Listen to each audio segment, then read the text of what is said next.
बेटे आज वाला लेक्चर हमने स्टार्ट करना है न्यूक्लियस फोर्स से। लास्ट हमने करा था बाइंडिंग एनर्जी पर न्यूक्लियॉन, जिसमें हमने ग्राफ और ग्राफ से रिलेटेड जो भी वो ग्राफ डिपिक्ट कर रहा है उसकी 3 कैरेक्टरिस्टिक्स करी थी, राइट। आज करेंगे nuclear force and it is the strongest force in nature. पहले भी फिजिक्स में क्लास 11th के यूनिट 1 में आपने पढ़ा है। What are the properties of this nuclear force? It is a short range force. It is charge independent force, that is the force between either proton and proton, neutron and proton, neutron and neutron. It remains the same. It does not depend upon charge. It is a very short range force and it is the strongest force in nature. ये graph इन्होंने energy और distance वाला book में दिया हुआ था तो मैंने बनवा दिया। ये रूटीन वाला बहुत रिपीटेड ग्राफ है। पोटेंशियल एनर्जी का एक्सप्रेशन आपने उसमें भी डिराइव करा है, बोहर्स में भी। Potential energy versus distance curve है, राइट। डिस्टेंस की यूनिट इन्होंने फर्मी ली हुई है। डिस्टेंस ऑफ क्लोजेस्ट अप्रोच के बाद it goes on increasing. Negative sign की वजह से ये ग्राफ पहले decreasing and then increasing. Nuclear force में रिपल्सिव नेचर होता है when potential energy is positive. Force is repulsive in nature when potential energy is positive and nuclear force is attractive in nature when potential energy is negative. ये sign conventions आपने learn करनी है कि potential energy is positive, that is इस axis के ऊपर वाला। Positive कब है? ये वाला अगर होएगी रेंज तो वहाँ पे फोर्स की नेचर, न्यूक्लियस फोर्स की नेचर जो है वो रिपल्सिव है, और अगर नीचे वाली होएगी तो अट्रैक्टिव है। That is for attractive force energy is negative and for repulsive force it is positive. Now we have a numerical related with the binding energy, that is इन्होंने देखो क्वेश्चन में क्या दिया है, obtain the binding energy of nucleus। मुझे binding energy calculate करनी है किसके लिए? आयरन के लिए। Atomic number 26, mass number 56 in MEVs, right. पूरे Fe न्यूक्लियस का मास इन्होंने दिया है 55 point this much. Mass of proton is this much, mass of neutron is this much. सबसे पहले बाइंडिंग एनर्जी का formula delta M C square, जिसके लिए हम delta M that is mass defect calculate करेंगे। मास डिफेक्ट सारे proton का मास, total proton atomic number के बराबर, that is 26 multiplied by mass of 1 proton plus neutron number, mass number minus proton number, that is 56 minus 26, that is the number of neutrons multiplied by mass of 1 neutron minus total mass of the nuclei, that is given here 55 point this much. इसे subtract करके calculate कर लेना, delta M आएगा। क्योंकि MEVs में निकालना है तो सी स्क्वायर की वैल्यू 931 MEVs। हो सकता है आपकी बुक में इसे 931.5 लिया हो, तो you can take any, doesn't makes a large difference. So मैंने 931 लिखवाया, आप इसे 931.5 भी ले सकते हो। So binding energy is delta m c square and in terms of MeV it is delta m into 931 MeV where delta m is mass defect। जो इनका डिफरेंस होएगा वो बेटे वैल्यू यहाँ पे पुट कर देना, you will get the binding energy। अगर इसी में आगे आपसे पूछते कि बाइंडिंग एनर्जी पर न्यूक्लियॉन निकालो, सो जो आपका आंसर बाइंडिंग एनर्जी का आता इसको आप मास नंबर से डिवाइड कर दो।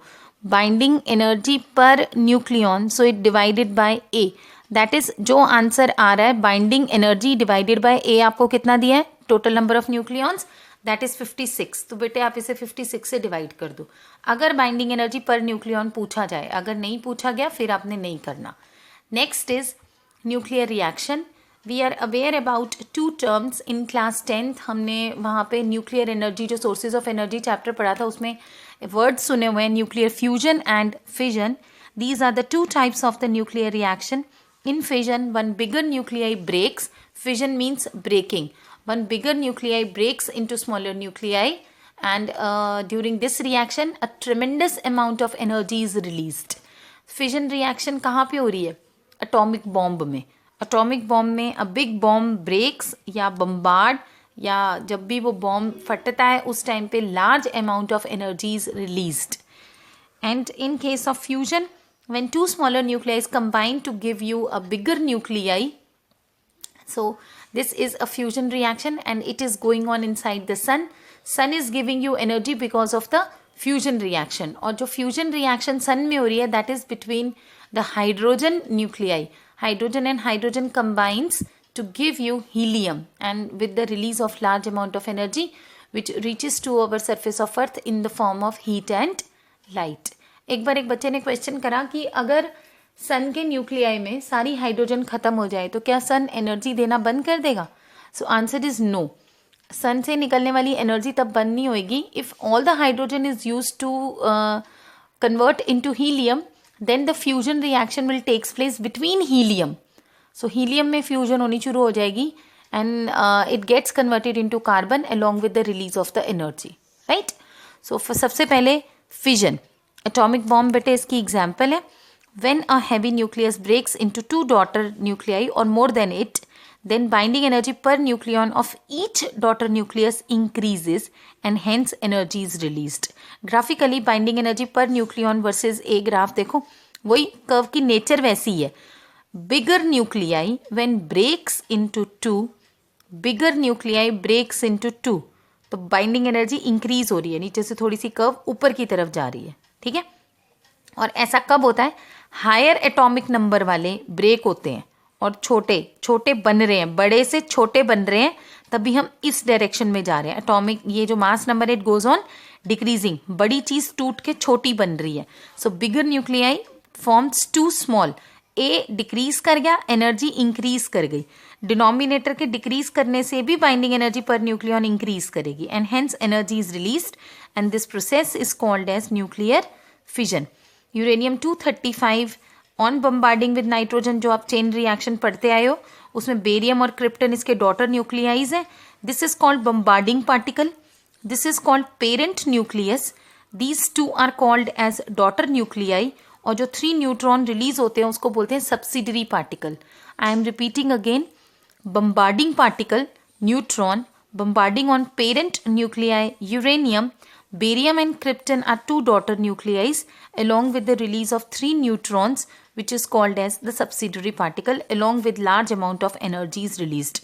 इस एनर्जी से आप काफ़ी पर्पसफुल यूज़ भी कर सकते हो, बहुत जगह न्यूक्लियर रिएक्टर में भी यूज़ करते हैं। अगर हम इसको इस एनर्जी को कंट्रोल कर लें सो हम इसको जुडिशियसली यूज़ कर सकते हैं, otherwise it is destructive in nature. कहीं पे एटॉमिक बॉम्ब फोड़ दो, इतनी एनर्जी रिलीज होती है कि पूरा पूरा सिटी जो है वो डिस्ट्रॉय हो जाता है। Now this amount of energy released can be written as, same वैसे ही करना है, difference in mass, that is the mass defect, mass of देखो रिएक्टेंट, रिएक्टेंट का mass uranium plus neutron minus barium का मास, क्रिप्टन का मास और 3 neutron का मास प्रोडक्ट का। सो रिएक्टेंट माइनस प्रोडक्ट, जो भी मास डिफरेंस होएगा that is delta M, it is in terms of AMU, multiplied it with 931, so you'll get the binding energy in MeVs, right? So this is the binding energy which is called the total energy released during a fission reaction when atomic bomb is bombarded with a neutron or a uranium is bombarded with a neutron. Now nuclear fusion में क्या होएगा? This is the reaction which is occurring inside the sun, और hydrogen bomb भी इसी की example है। When 2 lighter nuclei are joined together to form a heavy nucleus, so we are moving more mass number, 2 छोटी चीज़ें बड़ी चीज़ बन रही है। अगेन आप देखो energy, binding energy per nucleon में ए क्या हो रहा है? इंक्रीज हो रहा है, ठीक है। हेंस बाइंडिंग एनर्जी पर न्यूक्लियन ऑफ द, तब भी एनर्जी रिलीज तो होनी है and that energy is utilise in various ways. Binding energy पर nucleon of heavy nucleus increase कर रही है and hence energy is released in this process also.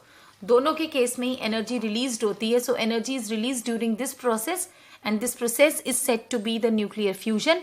In sun 2 hydrogen nuclei combines to give you helium along with a tremendous amount of energy is released. And अब हम इन equations के बाद यहाँ पे जो रेडियो एक्टिविटी शुरू करने लगे हैं उसमें नोटेशंस थोड़ा सा आप ध्यान दोगे।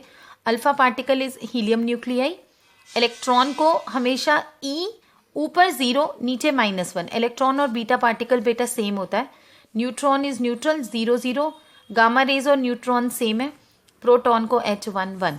So these are the notations which we are using in radioactivity or the nuclear reactions. Radioactivity है क्या? It is a phenomenon of spontaneous emission or disintegration of the unstable nuclei to give rise you different type of rays, either it is alpha, beta or gamma to achieve the stability. जब alpha decay होएगा तो क्या होएगा? Suppose X nuclei है, उसका mass number A से represent करा और एटॉमिक नंबर Z से। अगर अल्फा डीके होएगा, इस न्यूक्लियस में से अल्फा पार्टिकल निकल गया और एक न्यू न्यूक्लियाई बना Y, this alpha particle is He24, alpha लिखा हुआ है, आप इसे हीलियम न्यूक्लियस लिख सकते हो, along with the energies released. अगर आप इन इक्वेशंस को नोटिस करो तो कि जब अल्फा पार्टिकल निकलता है, मास नंबर 4 कम हो गया डॉटर का, एटॉमिक नंबर 2 कम हो गया, तो पीरियोडिक टेबल में आप लेफ्ट साइड डिस्प्लेस हो गए। सो अल्फा पार्टिकल की डिसइंटीग्रेशन जब होती है, so this reaction is also called as left displacement law. जब बीटा डिके होएगा तो एक्स से जब एक बीटा पार्टिकल निकला, मैंने आपको बताया इलेक्ट्रॉन को ऊपर 0 नीचे -1, जबकि generally we use to write E-1, right, लेकिन प्रॉपर रिप्रेजेंटेशन इज E0-1 नीचे। Atomic number increases by 1। ये इंक्रीज कैसे हो रहा है? नीचे वाले नंबर्स बैलेंस होने चाहिए, ऊपर वाले भी बैलेंस्ड।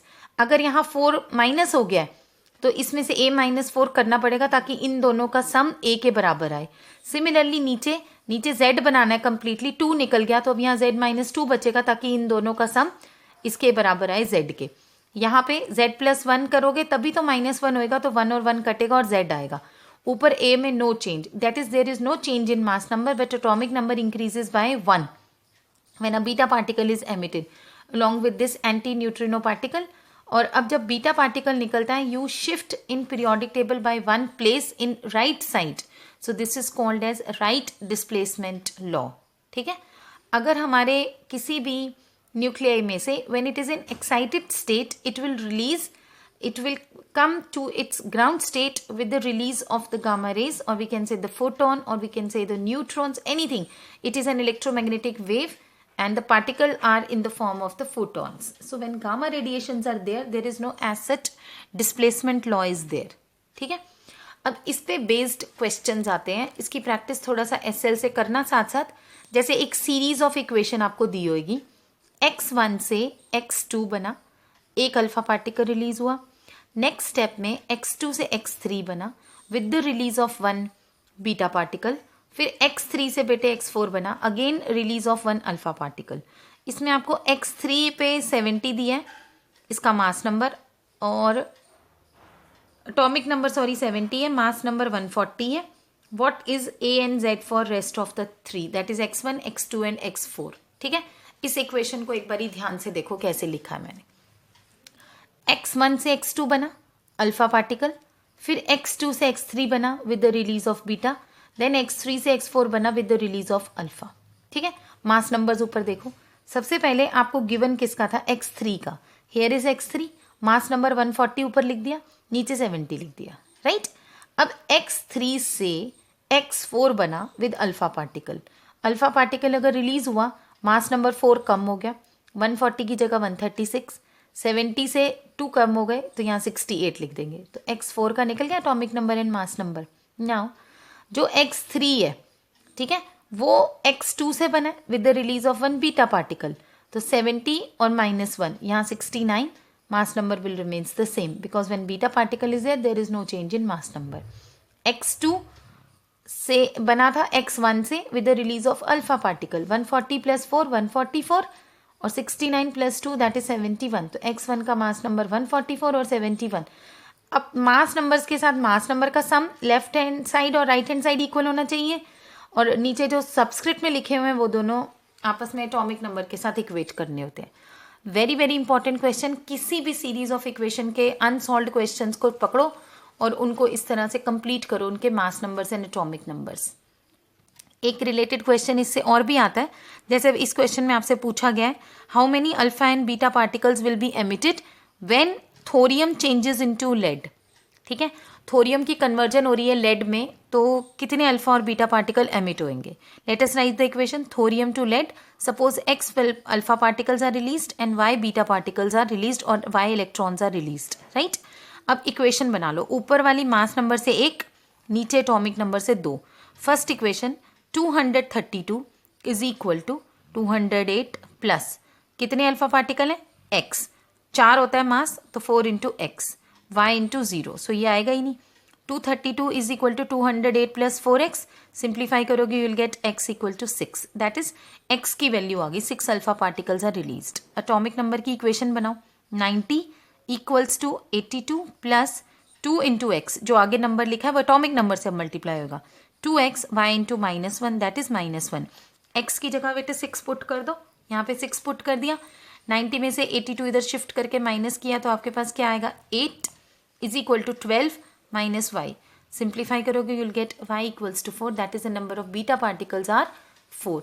अब ये सेम इक्वेशन क्वेश्चन जो है वो SL में गिवन है, सॉल्व एग्जाम्पल है जहाँ न्यूक्लियर रिएक्शंस दी हैं उसके बाद, तो वहाँ पे ये डिफरेंट मेथड से किया है, वो मत करना, कंफ्यूजिंग है. So best method is this, x और y लेके आप जो सुपरस्क्रिप्ट है मास नंबर की एक इक्वेशन बना लो और जो सबस्क्रिप्ट है दैट इज एटॉमिक नंबर उसकी एक इक्वेशन बना के x और y की वैल्यूज निकाल लो. ठीक है, अगर इसमें कोई डाउट होएगा तो प्लीज़ मुझे एक बारी मैसेज जरूर करना. और मैंने इससे पहले आपको एक मैसेज किया हुआ है शॉर्ट डाइपोल या जनरल पॉइंट पे पोटेंशियल की वैल्यू वाला, that article is very very important. List of derivation में भी मैंने जनरल पॉइंट का भेजा है, तो ये कर लेना है. पिछले साल आया नहीं था ये क्वेश्चन 2020 में, 21 के लिए general point is very very important.